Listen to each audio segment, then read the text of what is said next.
Good morning, YouTube. First time I've ever said that for the prop stream. We're coming to you live. What time is it? It's 11 here, so we're not even into the afternoon yet here in Central Time. Thinking it's a little bit to afternoon for you, right, Monotone? You're in the Eastern.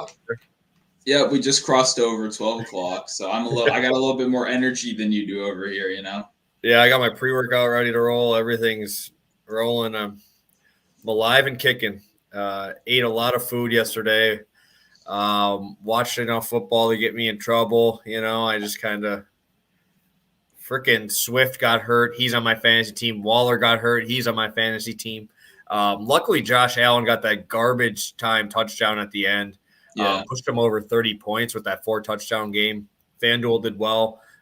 Did you do any DFS yesterday?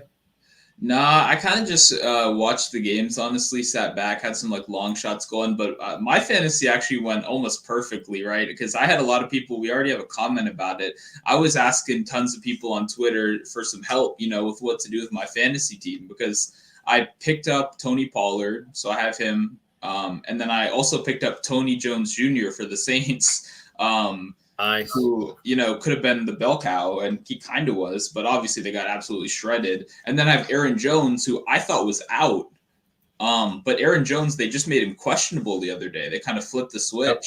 So I had no clue who to go with in those games. And I ended up going with Pollard after, I had a lot of comments, a lot of people telling me. And Pollard scored the touchdown. He had a good game.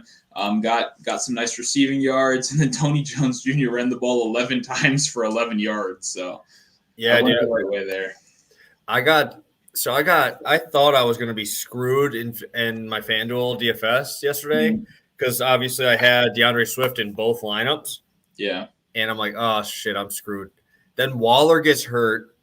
Then Tony Jones Jr. at 70% ownership does nothing. Yep. And I ended up I had two lineups, and if I would have just taken one person from my one lineup that I had in the one that didn't win, I would have killed it because I pulled Renfro out in one of them to put in Gallup with the CD news, and I had Renfro in both, and then pulled them last second because obviously no CD. I was expecting it to go there, but I had a stack of that game with I pulled Prescott after CD got pulled there. So I took Derek Carr. I had Carr, and then I rolled it back with Schultz and what's his name? Wilson in that one instead of having all that because I had to scramble. I had CD in the lineup, and then all of a sudden 3 minutes before the game, I look at it, I'm like, oh shit. And so I had to pull it and everything. But I had 0% Waller, which was huge, but obviously still screwed my my fantasy lineup yesterday. Yeah, Pollard over Henderson. Yeah, I mean, those were a lot of people were giving me some tough fantasy decisions. That's not my thing. I'm not a start-sit answer or anything, but I obviously play a lot, so it was fun. It was fun to get everyone's opinion and stuff, and I'm glad I went the right way. I had Mooney score 17 for me, Pollard. Yeah, I had Mooney in my other league too. He came through. Josh Jacobs in my other one too, which was nice. And Tyler Bass finally came back after his -4 last week, which was nice because dude, he missed 3 field goals last week, so that was rough. Let's start rolling. Obviously, we're here early, so we want to make sure we get everything in. We'll recap last week, like always. Week 11, I had 3 plays. I believe you had 2. Jimmy G, that was easy, dude. I had attempts and I had completions both as VIP plays, and it wasn't even close. I think he threw it 22 times. Had 12 or 14 completions, but he was close to going over his passing yard prop again. He does that every week where it's just yards per catch is just insane, man, with all that yards after the catch they have. Yep. It's just how they're built. It's weird. I do not know. He didn't throw one, right? No, he didn't. Finally. And this is funny because I watched Washington play every week. This was Heineke's best game I've ever seen him play, honestly. The guy was fitting tight throws into tight windows. I've never seen him before. So, lost the bet, but I was obviously fired up to get the win. So it happens. Yeah, Najee went down in the second quarter, missed 3 or 4 drives. Obviously came back at the end, which I'm like, why even come back in, dude? You're gonna screw me for this long. Just sit out. I don't care. But yeah, that one hurt a little bit. But nothing you can do about injuries, man. I had Swift and Waller in bets yesterday. I had 5 props left yesterday, and 2 of them left with injury. Yeah. And I ended up going 2-1 on the other ones. I'm like, Waller was on pace too. He had 2 catches, 30 yards. Yeah. I had him over 66. And that game was just insane. He would have easily crushed it too. And it just sucks when injuries come into it. But that's props, I guess. Yep. I had CMC over 4.5 receptions. This was really easy. Like I said, I wish I put a little bit more on it. But last week was kind of my first week back in the NFL. So I didn't have any huge plays or anything like that. But yeah, it was very easy. Yeah. And then I should have maxed this play, man. Aaron Rodgers had like 380 yet last week. Yep. Absolutely crushed it. My FanDuel last week went nuts because I had every single lineup. I know it's really bad, like if you're going off of like actual like rules to DFS, but I had Rodgers, Adams in every single one.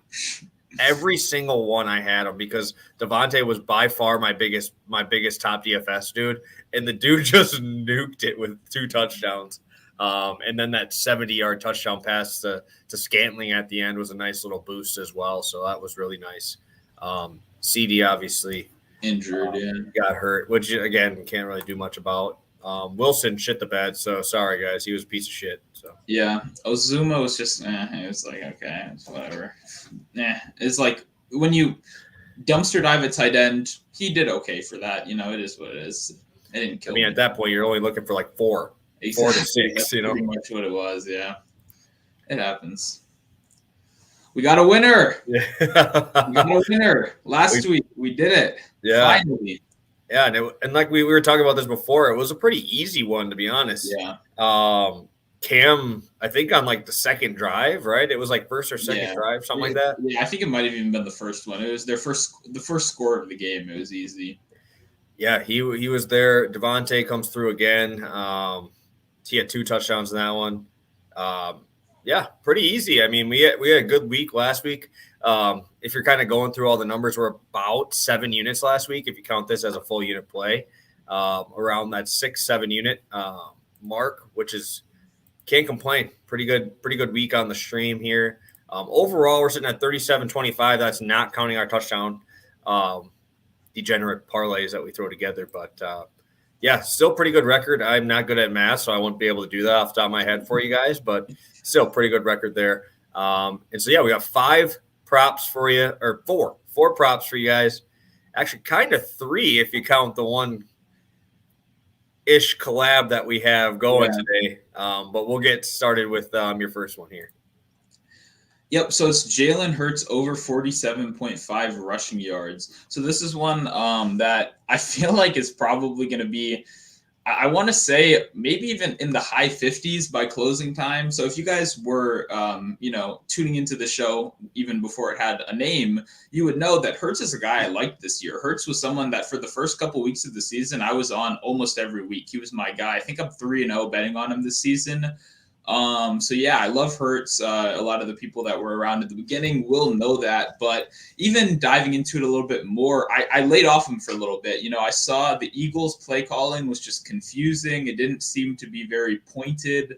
I just didn't understand what they were trying to do, but now they've made it very clear for the whole world that the Eagles are a run first team.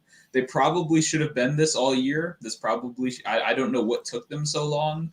But over the last 5 weeks, it's been abundantly clear that this team is going to run the ball no matter who the running back is. And a lot of that has to do with how good Hurts is as a quarterback, right? I mean, his rushing attempts have been through the roof recently, and he's now hit this in 5 straight games. So on the season, he's averaging about 59 rushing yards per game, which is a whole, 12 points over this. And then, he's hit this in 5 straight fairly easily. So I would play this up to 53.5 for a full unit just because I think it'll be there like tomorrow. And I think by closing time, like if this opened on Thursday as opposed to Friday, this would already be at 50 right now. So people aren't quite, we're still with family. We're still hanging out right now. Nobody's quite on it. Someone asked, do I like it at 49? Yeah, I like it for a full unit at 49 and then all the way up to 53, like I said. So I imagine this closes around 55.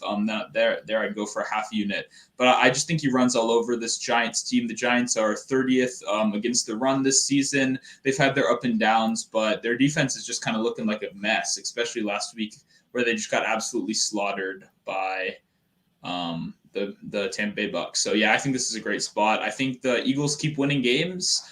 They might even have an opportunity to possibly challenge for the division if the Cowboys are going on some sort of decline. So this is a big game, big community game, and I think Hurts just crushes it. So I'm excited. Yeah, no, obviously I always love Hurts. I do want to kind of get to this too. Sanders did come back last week and did have a pretty big role, and still Hurts got there. I do understand what you mean. I think Sanders by far the most talented back in that backfield. And I wouldn't be surprised to see him a little bit there, take a little bit from him, but I mean, I almost think that it helps him on those read options when you really have to focus on that outside backer end. Mm-hmm. They're going to really have to get out there for Sanders because I'm telling you, if they have to worry about Boston Scott, they ain't worried about him as much, Sanders is elite. He's fast as hell. And I think that almost helps him and maybe gets him a little bit more yards per carry for Hurts, but maybe just not as many carries as he's used to. Yeah, I mean, these guys complement each other really well, right? Hurts opens up running lanes for Sanders and vice versa. So defenses are going to have to worry about both of them, and I think that'll help both of them. So like I said, he got this easily last week with Sanders back. I'm not worried at all about that, and I'm excited, in fact. I think this is a great line. Yeah, no, and that's the thing is if you look into it more, right, that's why we do what we do. We look at it a little bit harder than other people, and that might scare away some people, but I think it actually helps. It's the same thing with, sometimes obviously you got Pollard with Zeke. Those guys take away from each other, but sometimes those can be compliments, right? If you got a better guy in that spot, sometimes it actually helps you out. So, all right, my first one of the day going to be a 1.5 unit play. I will actually be at this game, guys. I will be in the boxes up in Lambeau this weekend, ready to roll for the Rams-Packers 3:25 start. Very, very excited. Rams coming off a bye week. That's a big news for me. McVay, 3-1 career off the bye. But LaFleur is 4-1 against teams coming off a bye. LaFleur is a beast, man. I really like. There's sometimes I get pissed because I think his play calling is crazy, but I mean he's obviously proved me wrong. But I think the biggest thing here is if it was Stafford never playing for Detroit, I would be a little bit more skeptical on this line. But he's played their 20 games versus the Packers. He's played the Packers 20 games. Obviously, 10 of those going to be coming at Lambeau Field, averaging 285 yards a game against the Packers. And this is a 1-point spread, guys. Only a 30% rushing advantage for the Rams. And the Packers have actually been doing a lot better than I thought they would be against the backs. They've been struggling a little bit more with them coming out of the backfield than they have been rushing the ball. We've been seeing a lot more of those backs do that, those little short patterns, like in routes, all that. That's what's given the Packers real issues out of the backfield. And the Rams before the bye here had a 5-carry game for Henderson and an 11-carry game for Henderson. So that could be a lot more on the plate for Matthew Stafford here. I just think that this is a really good spot. And I think the Packers actually come out and punch these guys in the mouth right away. The Rams have just looked kind of soft lately, like they've been getting beat up every single time up front. The Packers front seven has been playing fantastic lately. And I think that if we get to a negative game script, we've seen what happens. They completely abandon the run. And everybody's talking about, Jalen Ramsey going to be following Devontae. There's no way he's following him into the slot and being able to cover him well. LaFleur is a genius at getting this guy the ball, man. This guy's going to get 16 targets. It doesn't matter if they got Jalen Ramsey. It doesn't matter if they had prime Darrelle Revis. They're still going to find a way to get Adams the ball and get ahead in this game. They've been doing it every single time, besides when we had Jordan Love at quarterback. But Stafford, man, it's hard to pass up this line, man. He's hit this in 9 of 11 games this season. And all the close ones, he's hit this. I mean, the only ones that he's really missed them, they were up by 20 at some point in the game. So really like the spot. Only reason I'm playing for 1.5 versus 2 or 3 is because the rest of his team has never played there. Obviously, Cooper Kupp's from Washington, cold enough up there. Stafford's played in Detroit, played in cold weather games at Soldier Field and in Lambeau. So I'm not worried about that. And Odell Beckham probably getting enough reps to get our DBs to actually have to worry about him. Like last game, he was just a decoy, right? I think this is enough here for Stafford to get this done in Lambeau. Hopefully, it's because they're losing. Yeah, I mean, I'm excited for this game, right? This is going to be a really good, like, just football game in general. I think you mentioned OBJ. He's someone that I'm really interested to see where they price him this week, because OBJ could be one of my bigger plays of the week if they give us a reasonable number. I'm not quite sure what the books are thinking. I don't know what anyone really is thinking right now about him this week. But yeah, I think that plays into Stafford too. I mean, this just seems like a little bit of a suspiciously low number for Stafford. You know, when there are close games like this, I get we are a little bit scared of Lambeau. You know, traveling there is never fun for opposing teams, but this feels like it should be pretty like reasonable. Like this is just a very reasonable line. If you asked me to guess it before the show, because I haven't. Yeah, good find right there. I haven't had as much time to look at this specific game yet, just because I didn't see that many numbers posted for it. I would have probably guessed like 289, maybe 291 as like a more fair number. So I like the value we're getting here, and yeah, this just should be a really good football game. So I'm excited. I'm excited for it. Yeah, I had 284 was my written up line against them. So they're giving me quite a bit. Obviously, if you get the 271, we're getting almost 15 yards of extra cushion in there. And I don't think that these guys can bully ball teams, right? It's like the Bills. They're up. Josh Allen is still throwing. It doesn't matter. They threw the ball like 10 times in a row, up 20 yesterday because they can't run the football. And that's to me the same thing here. I don't see Henderson really exploiting this defense unless it is through the air. And obviously that's going to go to Stafford as well. Yeah, no, the Henderson receiving yards is also on my like kind of short list too. That was another one I was thinking about. But yeah, no, I'm with you completely right here. I see what you see. And the Packers have been weirdly overperforming against the run. Maybe their defense, I'm just not giving them enough respect. But I can't necessarily put my finger on it. But they're really like very solid against the run this year. Yeah. So let's take a look at a couple questions here. We got my guy Trevor in the chat here saying Najee Harris over 4.5 catches versus a Bengals team that loves to give up receptions.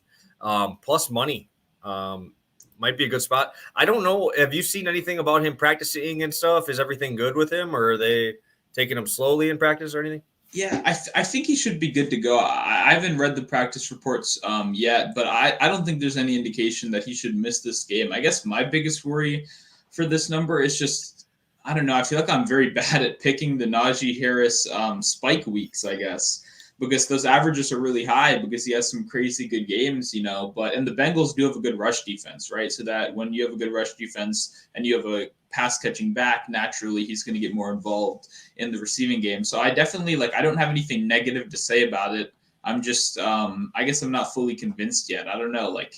I feel like I'm very bad at guessing the Najee receiving yards weeks, especially now that he has Claypool back. Firemouth, or however you say that guy's name is. I think it's Muth. I think it's Freiermuth. Yeah, the Penn State gigantic tight end. You know, he's kind of become a good check down option also. So I'm not fully convinced, but I see why everyone likes it. Like I really do. You know, I've seen a lot of people post about it on Twitter and my Discord so far, you know. So I definitely see why people like it. I'm just not sold yet. I don't know if maybe you can sell me, maybe not, but honestly, I don't really have a take on the receptions part of it. Again, if I always take it, I like doing yards a little bit more, especially against the Bengals team that's been susceptible to the big play. I don't know. I'm not huge on running back reception props. I'm usually more on the reception or on the because all it takes is one screen, you know, to get the yards. Versus me having to get like 7-8 targets to my back. I mean, the only guy I really like doing that with is Swift, and that's because Jared Goff is literally illiterate on the defensive side. You know, like he can't even read defenses. So, yeah, I usually am leaning more towards yards. I have no take on this one. I didn't even look at that game for this one here. Hurts longest rush. Yeah, I mean, he's usually pretty good for those. Yep. And then 271 at Caesar. So if you guys can grab those. But yeah, let's get to it. I believe our first kind of ish collab, I would guess. I think the only collab I guess you could count Nick Chubb as a collab last week. Yeah. I threw a hammer on him again, like always. Yep. Let's go to yours first here. Yep. So we've got slightly different variations of the same player. And when I actually tweeted the link to the show today, I put a little thing in there that I said, some of you guys might not like this, right? And this is kind of what I was talking about right here. But I just this was the thing that when I was looking on Monday, I was like, I'm going to play this. I don't really care what the number is. I'm going to play Jonathan Taylor rush yards here. And it's actually not because he's in MVP form right now, although he is, generating some national media buzz that he could be an MVP contender. And for good reason. He's played extremely well recently. And I don't even think I need to go into the details about how well he's played recently, right? I think everyone here watches football well enough to know that Jonathan Taylor's been the best running back in football easily since Derrick Henry went down, and even comparable to Derrick Henry when he was playing.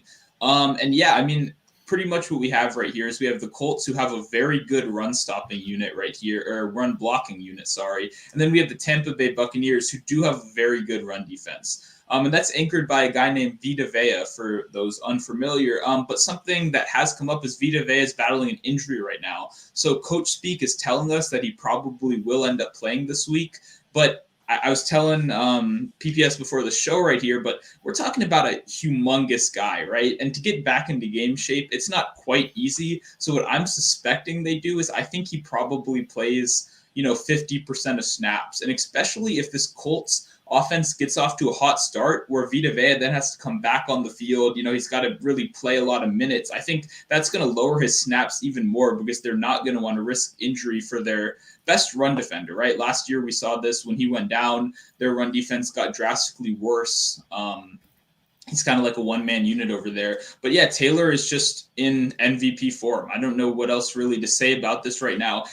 We've seen Khalil Herbert clear 100 yards against this Tampa Bay Bucks team. We saw Alvin Kamara and Antonio Gibson both run the ball 20-plus times against this team. It's clear teams aren't quite as scared of the Tampa Bay Bucks run defense as maybe the media wants to portray it as. Because once again, I understand this is a good unit, but sometimes reputation carries something a little bit farther than it should. And I don't think we should be scared to death to play Jonathan Taylor in elite form right now against this team. If we were playing the Lions, what do you think this number would be?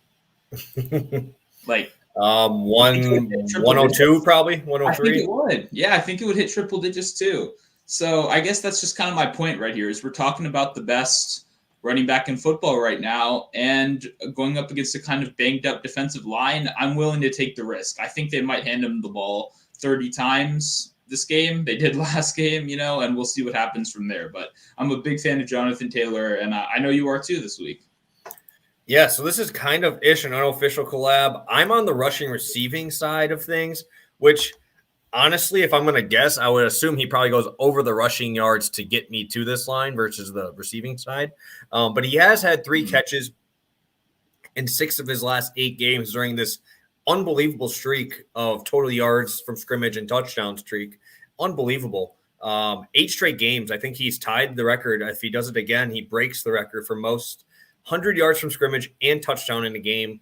Breaking LT, which would be absolutely crazy. So, he has a little bit added motivation to this one as well. Obviously, I'm a Badger guy. He's a Badger, one of my favorite guys to come through. A little bias on that side, but still 62% run block advantage for this Colts front seven, or against this Tampa front seven. Excuse me. We talked about Gibson, but also in that same game, McKissick had 40 yards receiving.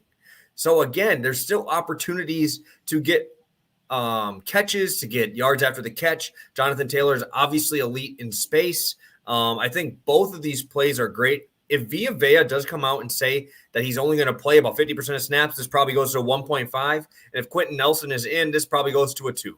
It's probably going to jump up pretty quick. So make sure you guys follow both of us on Twitter, have the notifications on, because this could be a play that we come out with and we might just say, hey, let's collab this and drop it for 2, because if those 2 things happen, those are massive news for both sides of the ball here. And we've seen Cordell Patterson get 60 yards receiving on these guys coming out of the backfield. J.D. McKissick obviously did well. Gibson, a really receiving back had 20 yards receiving on these guys. So it is possible. And if they get up in this game, Taylor's going to touch the ball 30 times. And I don't really think it's an issue. This is a statement game. Really, it is, because they can say this is the top run defense, and this guy's still getting the job done. I really, really like it for Jonathan Taylor. And if Vita Vea does have a limited tag and or Quentin Nelson is in, we about to lay the wood on this play. Yeah, I mean, Quentin Nelson playing, which we're not 100% sure if he does, not only like changes this prop, it might even move the line half a point. Like I don't think a lot of people realize how important offensive linemen are. Like offensive linemen move the needle more than any other position besides quarterback pretty much right now. Yeah, and especially Quentin Nelson, probably the top guard in the NFL right now. Yep. Definitely really like Jonathan Taylor this weekend. Quentin Nelson is going to be obviously a big, big part of this game if he does play. So very excited for that. And yeah, let's get it rolling here. Do not see any other questions in here yet. So let's go to our DFS side of things. Let's start with value.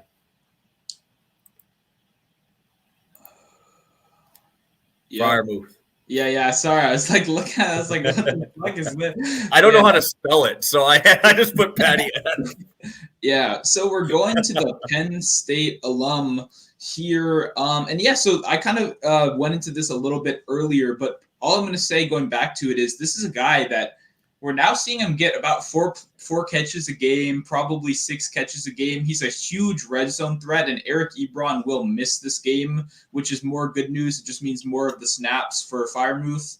So yeah, I mean, this is pretty simple. When looking at tight ends, I think that's one of the biggest value spots you can really have, right? Because these guys make or break your lineups. And when you pay up to the like Wallers, to the Kittles, these guys have been missing a lot this year. Really, where you're winning the tight end battle is kind of in the trenches down here with these guys. And looking at a lot of other guys, I'm not as high on Dan Arnold this week, despite that I do have him on some fantasy teams. Uzama, he did okay for us last week, but I don't see him sticking out right here. Really, when I was scrolling through the pricing, I was like, okay, Firemouth looks like he should probably be a tier above the rest of these guys, and that's really what it came down to in decision making. A guy that's going to get 6+ targets a game, 4+ catches a game, be a dependable check down option for Big Ben in a situation where I think they actually will be trailing this game, and I think they'll lose this game.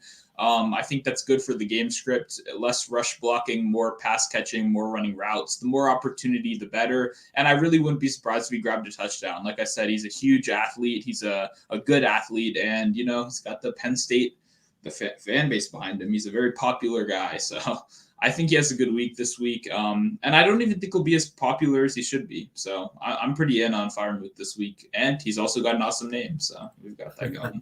Yeah, and I love him in the red zone too.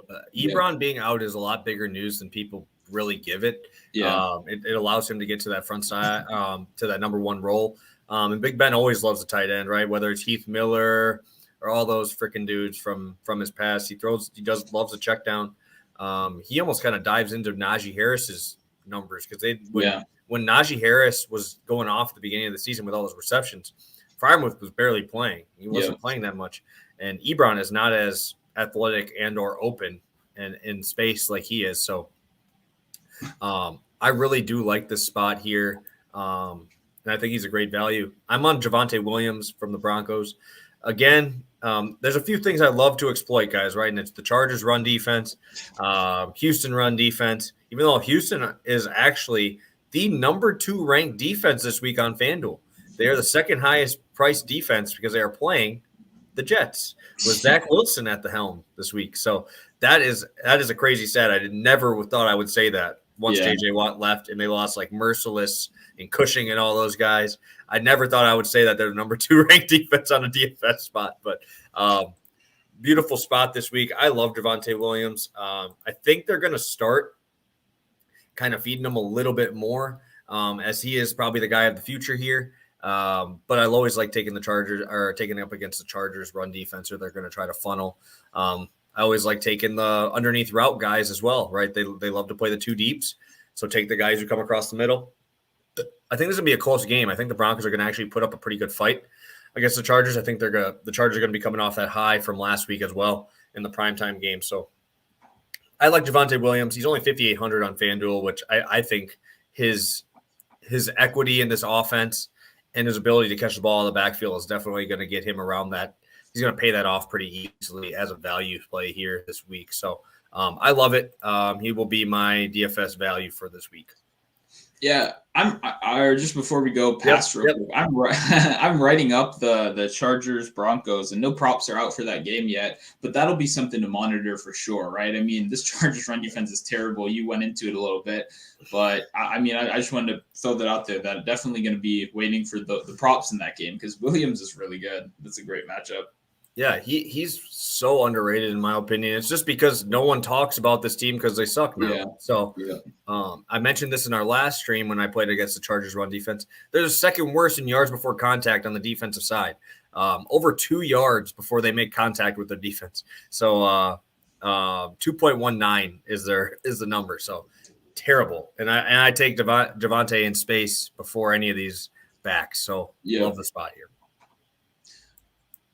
Okay, we're starting off with our top DFS play right here, and mine is not a single name. It is whoever the starting running back is for the 49ers this week. So a lot of people were kind of let down with what happened last week with Jeff Wilson. He's obviously very inefficient right here, but so we could be getting Elijah Mitchell back right here, and I'm kind of hoping we do because that's another guy I kind of want to play for player props. He's someone that I'm kind of waiting for his lines to come out for, but I like him a lot. I mean, I like Elijah Mitchell, even coming off the finger injury, I believe is what it is, right? It's a fractured finger. It is what it is. If he doesn't end up suiting up and he's ruled out, then I'm going back to Jeff Wilson, despite the fact that he burned everyone last week, just because the volume is there. And volume is king. And when you're a 49ers running back, right, I mean, this is – I don't know if it's a top 3 run blocking unit in football. It might be the best. They know what they want to do every week. They have one of the best game planning head coaches in the NFL, not overall head coaches, but game plan. When he comes into a game, he's going to stick to that plan. It might fail, and they'll probably lose if it does. But if it does work, which we actually have seen it work the last 2 weeks, Shanahan, people forget he actually is really good. He'd be a great offensive coordinator. I think I don't love him as a head coach. But the guy, when things go according to plan, he can make Jimmy G look really good. And most of that comes down to really slowing the game down, running the ball, having these 10-minute kind of drives. And the Vikings run defense is just not that good, right? They're one of a team that's been struggling over the last couple of weeks. I think the 49ers are kind of going up while the Vikings are kind of going down a little bit. And I think they're just going to thrash them on the ground. I think that's going to be the whole game plan. Jimmy G might not have to throw the ball more than 20 times this week. And that's why I don't really if you're a projections guy, if you're looking at a lot of the popular industry projections, people like Debo and they like Kittle a lot this week. And I know why. We all know why. We all know the Vikings defense is not that good. But what I'm trying to do here is I'm trying to predict what Kyle Shanahan wants to do. And what he wants to do is run the ball. If he would be much more happy if they won a game and Jimmy G didn't have to throw the ball 20 times. That's their ideal win. And I think that's what they're going to try to do here. And I don't think the Vikings are going to be able to stop them. So I know it's a little bit contrarian to the kind of popular, let's play Debo, let's play Kittle. But I'm sticking with whoever the starting running back is, whether it's Jeff Wilson, whether it's Elijah Mitchell. They'll be in 100% of my lineups this week. Yeah, for sure. And that gets you a huge leverage over the field, too, if they're going to start trying to play Kittle and Debo. So do like that spot. I'm on Justin Jefferson, man. This dude's freaking good, man. I love him so much. I bet on him so often. I love him to score. I love him in every single aspect of this game.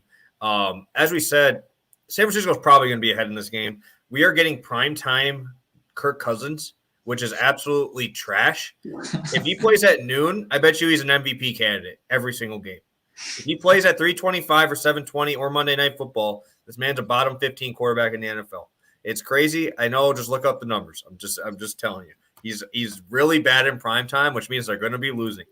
The one thing I do like, though, is Justin Jefferson coming into this game is the number 2 number one on this slate, according to Pro Football Focus, in his matchup against the prior defense here. He's got a 99.1 advantage. That is absolutely nuts. The only person higher is Terry McLaurin at 100%. But that is because they're playing Seattle, and those corners are terrible. Yeah. But he has a 99.1% advantage, highest on this slate. And Jefferson is like, it doesn't even matter if you scheme for him, because this guy literally finds the opening in every single one. The Packers were doubling him, and this dude still ended up with 2 touchdowns and 150. Like, this guy is absolute tank. I love him. He just finds a way to be open. It's the same thing with Devontae. He just finds a way to be open. I love the talk that they had before the game, before the Packer game with Devontae, and he was talking about Justin Jefferson because he does pretty much the same thing that Adams does. Is he's not super physical. Neither one of these guys are overpowering physically like DK Metcalf or anything like that. AJ Brown. These guys have the footwork, and they run the routes that are so crisp that they're open on every single play. Jefferson has been his number one target. I'm seeing his line at 83.5 receiving yards. I think he clears that pretty handily here, especially in a game where they're going to probably have to move quick when the 49ers are going to have time of possession for way, way more than the Vikings in this one, especially against that run defense. So I love Jefferson this week. I think I don't know if he's going to go off as much as he did last week on the Packers, but I mean, I don't expect him to drop 30 every week. I'd be around like 100 yards receiving, 8 catches, hopefully a touchdown in there. Yeah, another thing that bodes well for this too, right, is one thing we know is the 49ers run defense is good. Their corners are not good, right? This unit got like within 2 weeks of the season, they were in like their third string cornerbacks. They're signing like Josh Norman off the street, that kind of stuff. Like their cornerbacks are not good, and their rush defense is good. So they're going to be less able to just hand the ball off to Dalvin Cook all game. And they're honestly better when they throw the ball more. Like, honestly, when they don't do those like really boring kind of like, long drives with Dalvin Cook. And they actually let Kirk play a little bit more and open up this team with Thielen and Jefferson, who are really good. They're actually a much better team. So I think Jefferson could have another huge back-to-back week. I wouldn't be surprised at all. Just some news in the chat here. Williams rushing is out at 48.5. I do like that line if you guys are looking for a play in that game. That's tempting. So we're on to our last part. We are hot, right? We made one of these. We hit our plus 300. We're coming for more blood here. Let's get after it here. We're going pretty high stakes here. Over plus 400 on this one.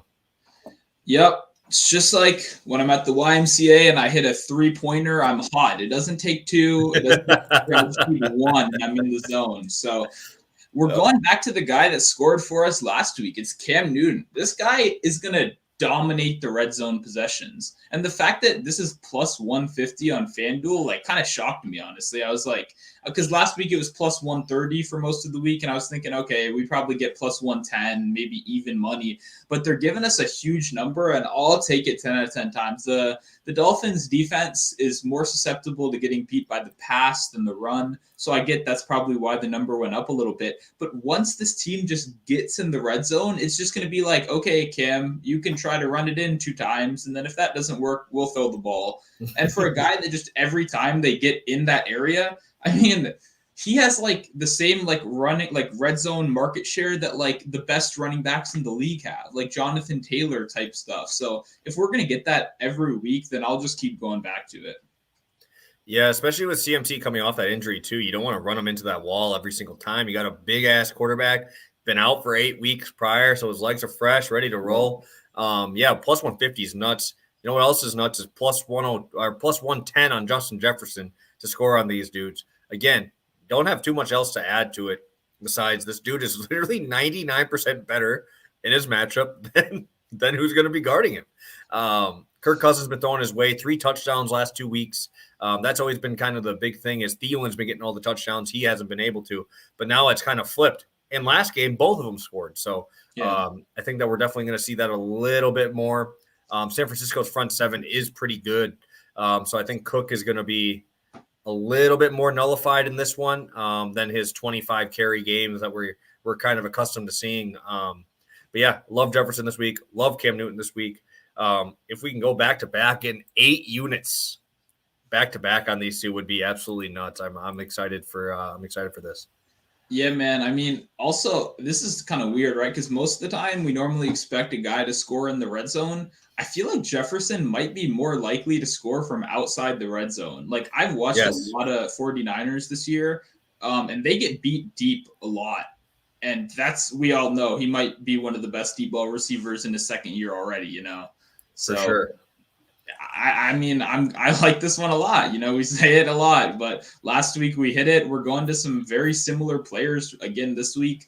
I think the value is really good. I think you probably play them as singles too, sprinkle that too. You know, I think both of them have a pretty good chance of hitting right here. Yeah, no, I think Jefferson, his last the 3 touchdowns he scored, one was 20 yards out against the Packers. He caught that 40-yarder, and then the week before he caught a 50-yarder in like the first drive of the game. So Yeah, he's got that ability. Maybe longest reception is going to be played by me as well. me too. I think that's possible here, especially yards after the catch. He's probably one of the best too.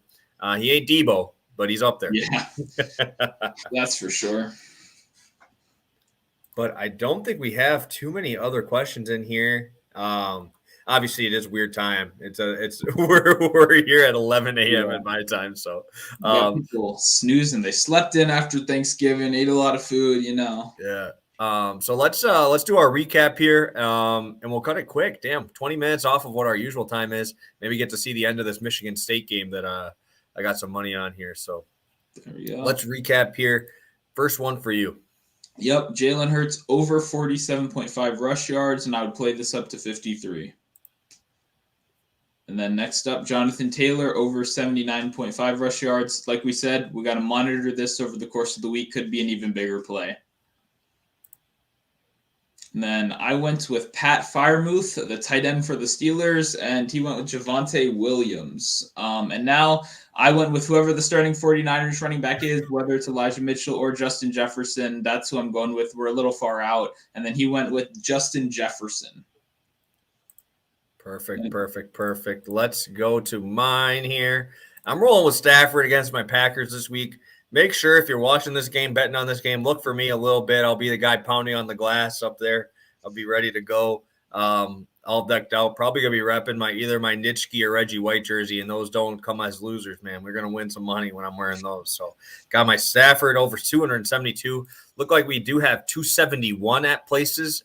Someone did mention that. So that's going to be a 1.5 unit play. 1 unit play on the rushing receiving over 107.5. Again, make sure you guys follow both of us on Twitter to get these lines. We probably, if these lines change and we do decide to like it more, we'll probably just drop it as a collab, as like a 2 unit collab for the show.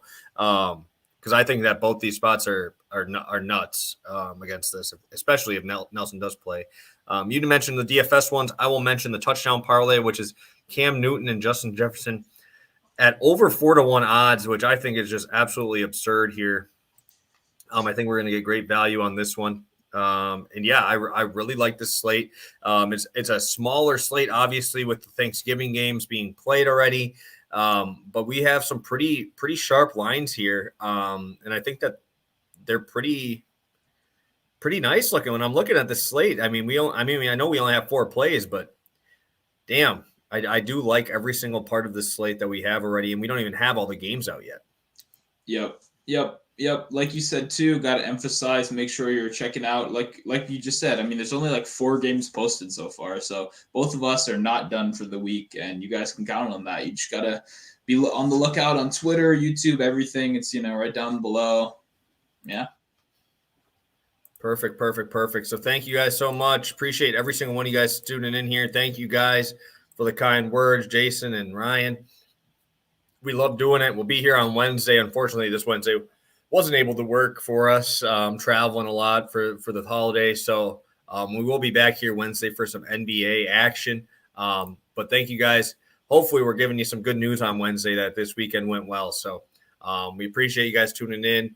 Quick show today, but looking for some money here. So thank you guys so much. We'll talk to you on Wednesday. Peace.